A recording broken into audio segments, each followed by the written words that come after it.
अच्छा, ऐसा धोखा हमारे साथ किया, भोगोगे तुम। ये जो निकलता है ना भोगोगे, ये अकाट्य होता है। क्योंकि किसी का भी हृदय, मान लो किसी भी जीव जंतु को आप कष्ट दें और उसका हृदय आह भर जाए, तो वो आह वज्र की लिखत में भोगना पड़ेगा। वो आह किसी की ना लेना जिंदगी। कोई ऐसा कोई आह भर करके कह दिया तुम समर्थ हो, हम तो कुछ कर नहीं सकते, वो अंदर से दुखी, फिर तुम्हारी सामर्थ्य काम नहीं करेगी, मिट्टी में मिला देगी। ऐसा नहीं कि आप जो कर रहे हैं कोई देख नहीं रहा, कोई हिसाब किताब नहीं, जो कर रहे हैं अवश्य में भोक्तव्यम। बहुत सावधान। जीव स्वयं नित्य निरंतर कर्मों के जाल को रच रहा है और अपने आप को बांध रहा है। आपको मुक्त होना है, बंधना नहीं है। जीव का जन्म कर्मों के अनुबंध से होता है, कर्मों के बंधन से होता है, और उसको अपना ऋण चुकाना होता है। कर्मानुबंध ये बहुत सूक्ष्म विषय है। जैसे आप जिस परिवार में जन्म लिए हैं, तो उस परिवार के लोगों से आपका ऋण है, इसलिए उसी परिवार में आप आए हैं। और ऋणानुबंध, उसको बिना चुकाए या बिना वसूल किए आप वहां से जाएंगे नहीं। आपको लेना है तो वसूल करना है, और देना है तो चुकाना है। ये पूर्व के जन्मों से निश्चित किया गया है। जैसे किसी के यहां पुत्र हुआ, जन्म से ही पैसा खर्चा शुरू हुआ, जो बड़ा हुआ तो उद्दंडता के द्वारा मार पूरे परिवार को क्लेश पर क्लेश देता चला जा रहा है। ये तुम्हारे कर्म का फल है। या ऐसे शक्तिहीन बुद्धिहीन ऐसे पागल पूरे जीवन सेवा करो, तुमसे अपना हिसाब चुकाने के लिए वो आया है।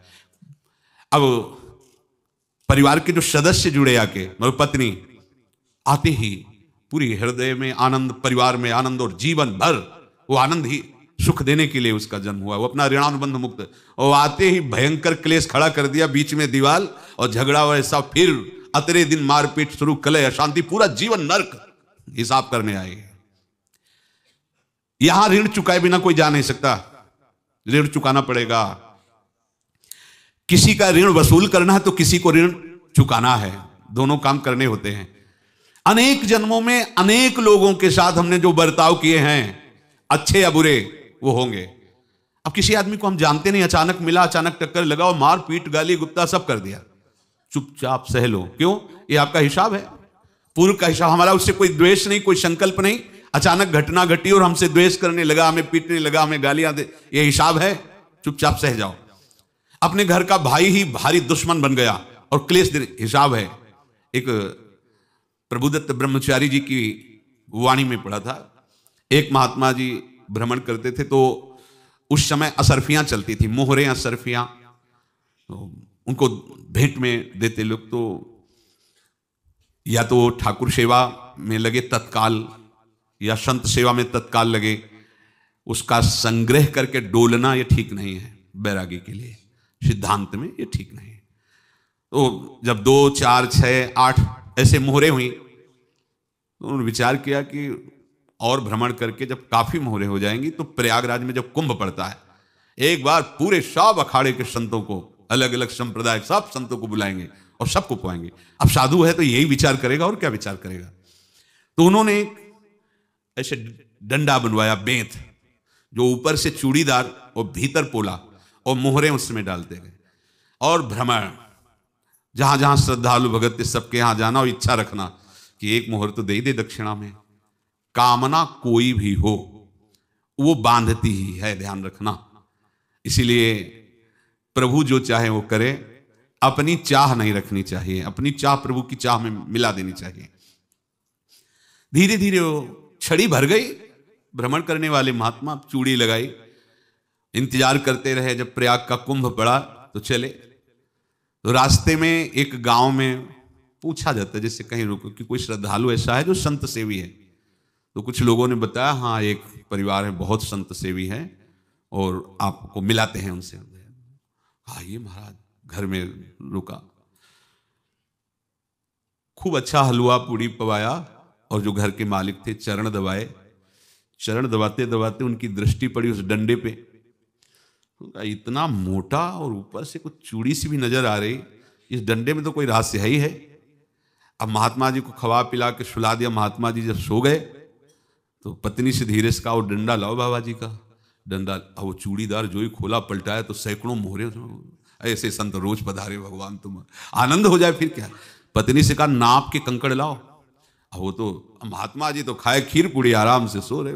रात में पूरी प्लानिंग करके उसमें कंकड़ भर के चूड़ी लगाकर सिराने रख दिया, सारी मोहरें हटा ली।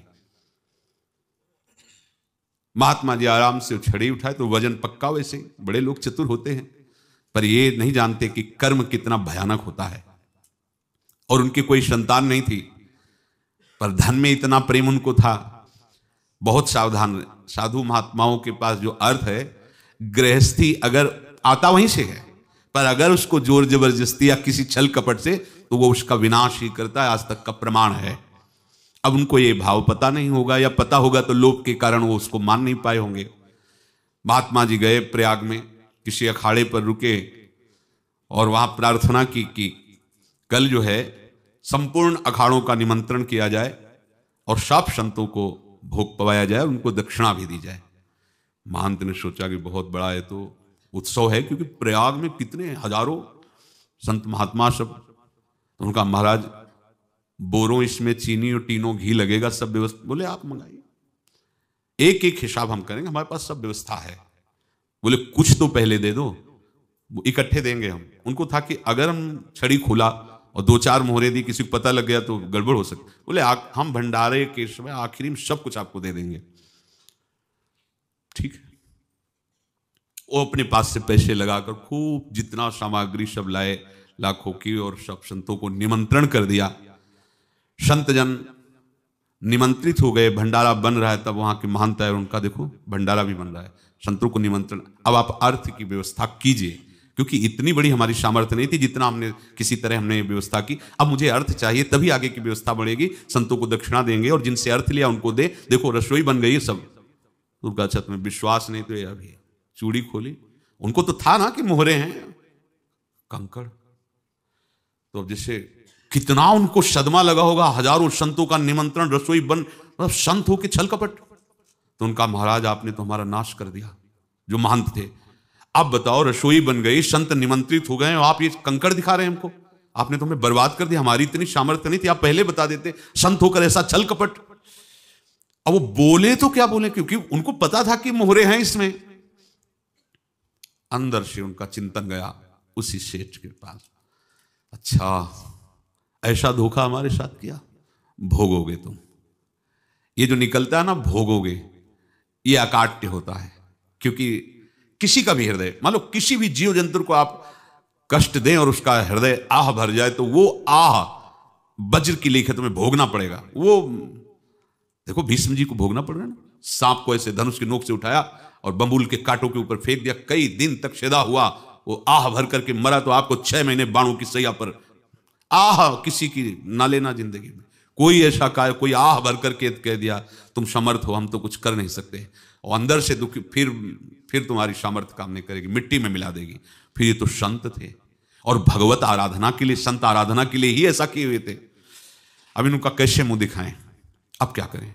सुबह संत जन आएंगे, सबके बीच में हमारी कि देखो इन्होंने, अब क्या करें। गए और संगम में जाके छलांग लगाई, अपने प्राण त्याग दिए। अब उनके तो पास मोहरे थी और व्यापार बढ़ा, और 9-10 महीने बाद ही लड़का हुआ। अब तो उनको आके संत फलीभूत हो गया। देखो व्यापार चल रहा, लड़का नहीं होता था, लड़का भी हो गया। बड़ा आनंद छा रहा है। जब से वो प्रकट हुए और धन की वृद्धि शुरू हो गई, पढ़ाई लिखाई में उनके खर्चा हुआ सब, बस बीमारी शुरू हो गई उनके शरीर में। अब उसमें पैसा जाना शुरू हुआ। इतने आसक्त वो दोनों हो गए कि कुछ भी हो, व्यापार ठप, संपत्ति बेचना शुरू। तो उन्होंने कहा कि बेटा मैं क्या कर सकता हूं तुम्हारे लिए। बोले हमारी अंतिम इच्छा है, प्रयाग चलो और जितने प्रयाग में संत महात्मा सबको एक बार भंडारा करवाओ। हमारी इच्छा अंतिम है, क्योंकि अंतिम यही इच्छा थी। तो बोले अब ज्यादा संपत्ति तो नहीं रह गई। तो बोले घर बेच दो, मेरे लिए ही तो है, बेच दो। मुझे लगता मैं बचूंगा नहीं, पर मेरी अंतिम इच्छा पूर्ण कर दो। घर बेच दिया, जेवर बेच दी। वहां गए, जब संत सेवा की तो बोले मुझे संगम तक ले चलो। संगम तक ले गए और बोले समझे तुम चुराए थे और हमने उसको छीना है, कुछ नहीं रह गया, तेरे पास कुछ, अब केवल ममता और आसक्ति में जलकर मर और नरक प्राप्त कर। मैं वही महात्मा हूं जिसकी तूने मोहरे ली थी, शरीर छोड़ दिया। महात्मा को जन्म लेना पड़ा और इनको दुर्गति भोगनी पड़ी। ऋणानुबंध होश में, ऐसा नहीं कि आप जो कर रहे हैं कोई देख नहीं रहा, कोई हिसाब किताब नहीं, जो कर रहे हैं अवश्य में भोक्तव्यम, बहुत सावधान। अनेक जन्मों में अनेक लोगों से जो कुछ लिया दिया है, इस लेने देने को मिटा देने के बाद ही तुम मुक्त हो गए। इसीलिए एक उपाय है, लेना न देना मगन रहना। क्या? मालिक को समर्पित हो जाओ, मालिक को अपना माना हुआ समर्पित कर दो, खत्म। अहम त्वाम स्वरूपापेभ्यो मोक्षयिष्यामि, सब खत्म, आगे पीछे लेना देना सब खत्म। एकादश स्कंद में भगवान श्री कृष्णचंद्र जी ने कहा, जो मेरे चरणों का आश्रय लेकर भक्त मेरा भक्ति करता है, उसके पितृ ऋण, मातृ ऋण, देव ऋण, ऋषि ऋण, सब ऋणों से मैं मुक्त कर देता हूं। बस यही एक उपाय है जो इसके बंद करने का उपाय भक्तों के लिए है, वो यही है, भगवान की शरण में होकर अपना माना हुआ पूरा भगवान के अर्पित कर दो। अर्पित करने का तात्पर्य उसमें अहम हटा दो। तो दियम वस्तु गोविंदम तुभ्यमेव समर्पये। जिनसे तुमने सेवा करवाई है उनकी सेवा करनी पड़ेगी, जिनसे तुमने जो कुछ लिया है उनको देना पड़ेगा। ये लेने देने का व्यापार जब तक समाप्त नहीं होगा तब तक तुम्हारा जन्म मरण चलता रहेगा। अब आपको यहां समझना है, यदि आपसे किसी ने पैसे लिए बेईमानी करके नहीं दे रहा है तो आप उसको गाली मत दीजिए, आपने बेईमानी की थी इसलिए आपकी बेईमानी हुई है, ले गया, कोई बात नहीं है, बंधन से मुक्त हुए, जो बोझा था चला गया। उसको ऐसा ना देखे कि ये बेईमान हमारे रुपए मार लिए, अब जो कुछ होगा देखेंगे। अगर आप आगे नया कुछ करते हैं तो फिर आगे का हिसाब आपको भोगना पड़ेगा, ध्यान रखना। ऐसा नहीं है कि आपको भोगना नहीं पड़ेगा।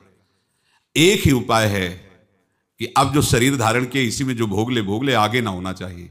तो क्या करे? सर्वतो भावेन भगवान की शरण ले ले। ये तो सर्वाणि कर्माणि मयि सन्न्यस्य मत्पराः अनन्येनैव योगेन माम ध्यायन्तु उपासते तेषामहं समुद्धर्ता मृत्यु संसार से। ये बड़ा कठिन है पार होना, कोई छोटी मोटी बात है। एक महात्मा बाल्यावस्था से भजन करते थे, शालिग्राम भगवान पास रखते थे और उन्हीं की आराधना करके बस पाठ, नाम, जप और भ्रमण करते थे। यौवन अवस्था थी, गंगा जी के किनारे अपने ठाकुर को विराजमान करके स्नान करने के लिए कपड़ा ही उतार रहे थे कि 90 लोग आ गए, भाला तलवार सब लेकर, मारो मारो इसको मारो, घेर लिया। तो उन्होंने हाथ जोड़कर कहा, हमने क्या अपराध किया? कोई सुन ही नहीं रहा। तो उन्होंने कहा, मार तो डालोगे ही आप 90 लोग, हम कोई अस्त्र शस्त्र तो लिए नहीं, एक बार हमें गंगा में डुबकी लगा देने दो और अपने ठाकुर को स्नान करा देने दो, फिर इसके बाद आप मार देना। भगवत इच्छा से वो लोग रुक गए, स्नान किया और अंदर से प्रार्थना की, प्रभु ये क्या लीला है आपकी, आपके सिवा मेरा कोई है नहीं और ये मुझे मारना चाहते हैं। तो भगवान ने, जानते हो क्या कहा उनके अंतर में? तुम मेरे में ध्यानस्थ हो करके शरीर को छोड़ो, ये लोग मारेंगे। ये मेरे भजन का फल है कि तुम्हें 90 जन्म नहीं लेना पड़ेगा। एक ही जन्म में 90 मिलके, तुमने 90 हिंसा की थी पूर्व में, तो तुम्हें 90 बार जन्म लेना होता और एक एक करके ही मारते। ये मेरे भजन का प्रताप है कि एक बार में ही 90 का हिसाब हो जाएगा। तुम आंख मूंदो, मेरे ध्यान में मगन रहो, मेरे प्रताप से तुम्हें कोई चोट नहीं होगी और स्वाभाविक मूर्छावस्था में प्राण तुम्हारे छूट जाए। ऐसा ही हुआ, ऐसा हुआ। तो ये बात समझ लो कि ये जो कर्मानुबंध है, ऋणानुबंध है। आप देखो, अगर शाप महात्माओं ने दिया कि तुम्हारे वंश का इससे विनाश होगा, तो भगवान भी परम धाम जा रहे हैं तो उसी कील से, बाण की नोक में जो मछली लील गई थी, छोटा कण, उसी से की नोक बनाई और उसी नोक प्रहार किया भगवान के श्री चरण में, वही बाण की नोक लगी और भगवान स्वीकार किया ना। भगवान का बड़ा लीला विचित्र है। अगर छुप करके उधर रामावतार में बात, तो इधर ऐसे स्वीकार किया है भगवान ने। ऐसा कहीं नहीं दिखाया कि मैं भगवान हूं तो मैं अपने लिए, ऐसा नहीं दिखाया। नारद जी का हित किया पर नारद जी ने श्राप दिया तो भगवान ने स्वीकार किया। बंदरों ने ही सहायता की, जैसा बोले थे वैसा। ये लीला इस शरीर में भोगनी पड़ेगी। हाँ, ज्यादा को कम में भुगता देंगे, पर अब अगला शरीर ना मिले इसके लिए सर्वतो भावेन भगवान के आश्रित हो जाए। जैसे आपने दुकान फैला रखी है तो उसमें दो काम होते हैं, लेना और देना। किसी को उधार दिया है तो हमें उसे लेना है, और कोई नगद देकर सामान ले रहा है तो उसे सामान देना है, या उधार लिया है तो हमें उधार देना है। अब अगर दुकान बंद करनी है तो तुम्हें देने वालों पर जोर देना है, लेने वालों पर जोर नहीं। लेने वाला तो जाओ, हम क्षमा किया, समर्पित किया, हमारा कोई संबंध नहीं, खत्म हो जाए, वो खुशी हो जाएगा। लेकिन देने वाला, तुम अगर दुकान भी उठा दोगे तो जहां भी रहोगे तुम्हारे पास वो आएगा, लाइए हमारा। तो देने पर नजर रखिए, जिसका जिसका हिसाब है वो आपके सामने आता जाए, हटाते जाओ। लेने पर नजर मत रखिए और दुकान फौरन उठा दीजिए, नहीं, अगर लेते देते रहे तो चलता रहेगा। आगे चलकर कुछ लेना ना देना, मगन रहना बस अपने प्रभु के चिंतन में। अब हम कैसे जाने कि किसको क्या देना है, हमें क्या पता? तो हम पूरा हिसाब जिनको पता है उनको दे देते हैं, समझ रहे हो? उनको पता है क्या लेना है क्या देना है, तो इनके पास पहुंच गया, या सरकारी हिसाब से सब बराबर कर देंगे। हमको अपनी जिम्मेवारी इनकी चरणों में समर्पित कर देना है, तभी हम जीवन मुक्त होंगे। ये रहस्य की बात है। प्रभु कह रहे हैं, यस्य सर्वे समारंभा काम संकल्प वर्जिता ज्ञानाग्नि दग्ध कर्माणम तमाहु पंडितम बुधा। जिसके संपूर्ण कर्मों के आरंभ संकल्प और कामना से रहित हैं, तथा जिसके संपूर्ण कर्म ज्ञान रूपी अग्नि से जल गए हैं, उसको ज्ञानी जन भी पंडित कहते हैं, बुद्धिमान कहते हैं। पूज्य श्री भाई जी महाराज कह रहे हैं, जैसे वहां ज्ञानाग्नि से दग्न कह रहे हैं, तो अपने वृंदावन वासियों का प्रेमाग्नि से सब कर्म संस्कार दग्न होते हैं। जिस समय आपके हृदय में भगवत प्रेम का प्रादुर्भाव होगा, तो लेश मात्र कभी तुम्हें दुख नहीं भोगना पड़ेगा। प्रेम का प्रादुर्भाव होते ही दुख का नाश हो जाता है, महासुख। जब प्रेम का प्रादुर्भाव होगा तो समस्त पाप भस्म हो जाते हैं, अशांति नष्ट हो जाती है, संसार ज्वाला स्पर्श भी नहीं कर सकती है।